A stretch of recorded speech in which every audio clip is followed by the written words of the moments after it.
खाली क्यों आए हो? तुमको तो हमने प्राण हरने के लिए भेजा था ना एक स्त्री के। क्षमा करें प्रभु, वो औरत कालकंडनी से भी खतरनाक है, हम उसके समीप दोबारा नहीं जाएंगे। क्यों, क्या हुआ? विस्तार पूर्वक बताइए। प्रभु, जैसे ही हम वहाँ पहुँचे हमने देखा वो तो बहुत भयानक स्त्री है। मुन्ना के पापा, ओ मुन्ना के पापा, अबे ओ मुन्ना के पापा। क्या हुआ महारानी? मैं सो रही हूँ, मेरे लौंडे का ध्यान रखना। अब पूरी रात जागकर पहरा दूं मैं तेरे लौंडे का? हर घंटे में डायपर चेंज करते रहना इसके, नहीं किया तो सुबह उठते ही वाइपर से मार लगाऊंगी।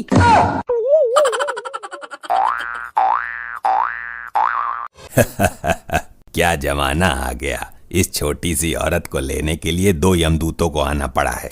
इसके लिए एक ही बहुत था। ये देखने में ही छोटी है, अंदर से बहुत खतरनाक है। ये निकालते हैं इसके प्राण, किंतु इसका आदमी हमें देख ना पाए और ना सुन पाए। बैठा बैठा सो रहा है नरमुंड, ये दोनों अंदर कैसे आए? कौन दोनों? यहाँ तो कोई नहीं है। लगता है तुम्हारी आंखों में मोतियाबिंद का पानी आ गया है, तुम 2 फीट के आगे देख ही नहीं सकते। हम तुम्हें लेने आए हैं, तुम्हारा समय पूरा हो गया है। अबे ये कौन है इतनी डरावनी आवाज वाले? कहाँ हैं? तुमको इतने भयानक आदमी नजर नहीं आ रहे? यार ये इसका आदमी तो बहुत डरता है इससे। ये है तो छोटी सी, लेकिन मोटर बड़ी वाली लगी हुई है इसमें। आखिर ये दोनों है कौन? मुझे तो इनसे बहुत डर लग रहा है, लेकिन दिमाग तो मेरे में बहुत है, दिमाग का इस्तेमाल करती हूँ। अब तुम मृत्यु को प्राप्त करने जा रही हो, इसलिए संसार से मोह माया त्याग दो। मैं नू कह रही थी जी कि चाय पियोगे? चाय? फालतू मत बनाना, क्योंकि यहाँ फालतू पीने वाला नहीं है कोई। मैं तुमसे नहीं पूछ रही हूँ। तो मेरे अलावा यहाँ है ही कौन? मारती रहती है, कान की ऐसी तैसी कर दी इसने। यार इसके तो हाथ बहुत चलते हैं, अपने पति की दुर्दशा कर दी इसने तो। जिसने अपने पति का ये हाल कर दिया वो हमारा क्या हाल करेगी? मुझे तो डर लग रहा है। डरते क्यों हो? यमदूत हैं हम, प्राण हरने वाले यमदूत। ये बताओ, मेरे लौंडे का डायपर चेंज किया तुमने? वो मैं करने ही वाला था। अबे क्या है ये? औरत है कि बवाल है? मैंने बोला था ना, बड़ी मोटर लगी है इसमें। अब इसके प्राण तो निकालो किसी तरह से। तुम निकालो, मेरा तो कलेजा कांप रहा है। चलो चलते हैं वापस, इसके प्राण लेने हमारे बस की ना है। आए थे इसके प्राण लेने, लेकिन इसका ये रूप देखकर हमें खुद अपने प्राण संकट में लग रहे हैं। चलो यमराज जी को ही भेज देंगे। जैसे ही हम वहाँ पहुँचे हमने देखा वो तो बहुत भयानक स्त्री है। देखने में छोटी सी ही है, लेकिन जब गरजती है तो राक्षसनी लगती है। उसका पति पता नहीं कैसे झेल रहा है। उसकी अपनी कोई इज्जत नहीं है और दूसरों की इज्जत करनी उसको आती नहीं। लज्जा से डूब मरो, कैसे यमदूत हो? एक छोटी सी स्त्री से डरकर भाग के आ गए। उसका छोटा साइज देखकर पहले मैं भी उसे ढोलकिया समझ रहा था, पर वो इतनी खतरनाक निकली कि उसके प्राण हरने की हिम्मत ही नहीं हुई हमारी। उसका भयानक रूप देखकर तुम्हारे मन में भय उत्पन्न हो गया। चिंता की कोई बात नहीं है, हम स्वयं चलते हैं। गुप्त जी, आप भी चलेंगे हमारे साथ। प्रभु, उसके बारे में इतना सुनने के बाद तो मेरी भी हिम्मत नहीं हो रही है उसके सामने जाने की। गुप्त जी, क्षमा करें प्रभु, क्षमा। आप मनुष्यों से डर रहे हैं? ठीक है प्रभु, लेकिन जाने से पहले मैं उसके बारे में कुछ जानकारी हासिल कर लेता हूँ। जल्दी इस लैपटॉप नामक यंत्र से पता करो कि ऐसी कौन सी शक्ति है जो इसकी रक्षा कर रही है और जिसके कारण ये इतनी भयानक लग रही है। प्रभु, वो शक्ति है मायावी। क्या मायावती? ये शक्ति है या इसकी माँ? मायावती नहीं प्रभु, मायावी। मायावी नाम का एक तांत्रिक है जो इसकी रक्षा कर रहा है, और जब तक वो तांत्रिक है इस औरत के प्राण कोई नहीं हर सकता। ऐसा क्यों चित्रगुप्त जी? प्रभु, इस मायावी तांत्रिक ने अपनी माया का प्रयोग करके इस औरत के प्राण एक शोकेस के अंदर डाल दिए, और जब तक वो शोकेस नहीं टूटेगा ये मरेगी नहीं। अगर ऐसा है तो पहले हम उस शोकेस को ही तोड़ देते हैं। कैसी कलयुगी औरत है आजकल की, प्राण भी शोकेस के अंदर सजा के रखने की चीज होती है क्या? इस शातिर औरत ने बहुत दिमाग से काम लिया है गुप्त जी, क्योंकि कोई ये अंदाजा भी नहीं लगा सकता कि प्राण ऐसी जगह भी हो सकते हैं। तो प्रस्थान करते हैं प्रभु भूलोक के लिए, पहले उस मायावी तांत्रिक से मिलते हैं।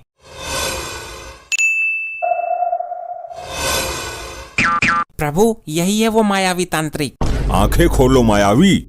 मृत्युदाता प्राण हरता यमराज मेरे पास। मूर्ख, तुम अपनी माया और शक्तियों का गलत उपयोग कर रहे हो।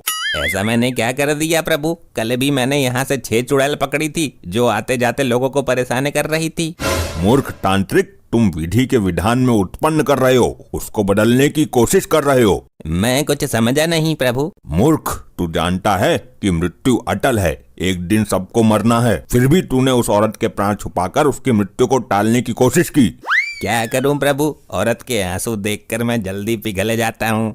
तुम करते रहो ये कांड, मैं ऊपर बैठकर तुम्हारा सारा हिसाब किताब लिख रहा हूँ। प्रभु, एक तो वो औरत छोटी सी काली सी थी, मैं उसे शमशान घाट की चुड़ैल समझ रहा था। अब जो तूने गलती की है उसकी सजा तुझे जरूर मिलेगी। अरे अरे ये क्या कर रहे हो प्रभु?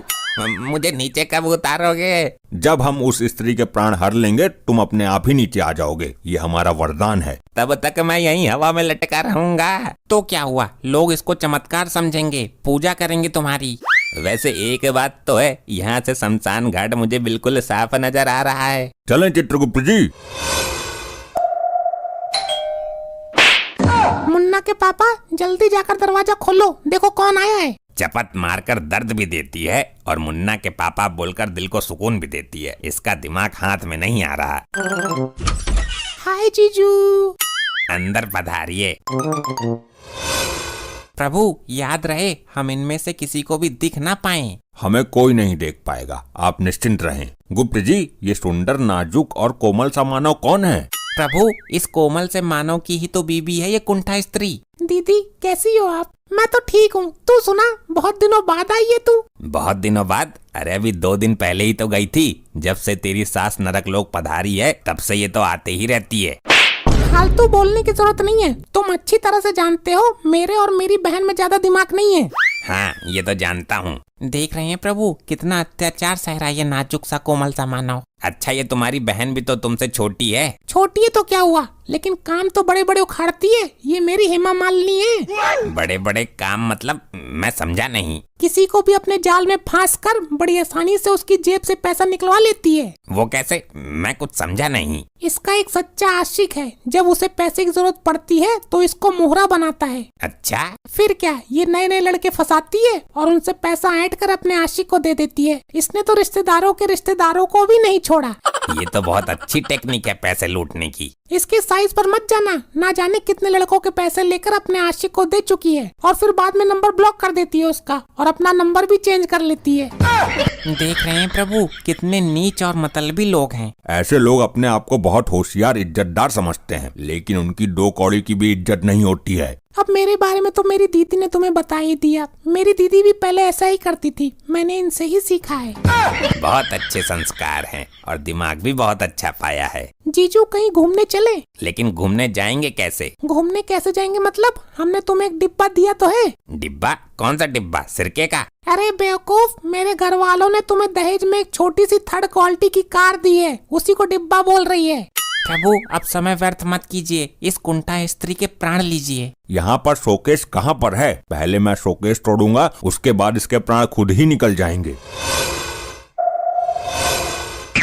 प्रभु देखिए, वो रहा शोकेस, कितना सुंदर है देखने में। बहुत सुंदर है। लो, गया ये शोकेश भी। इस शोकेश की वजह से इतना उछलती है। मर गई, ये क्या हो रहा है मुझे? दीदी क्या हुआ आपको?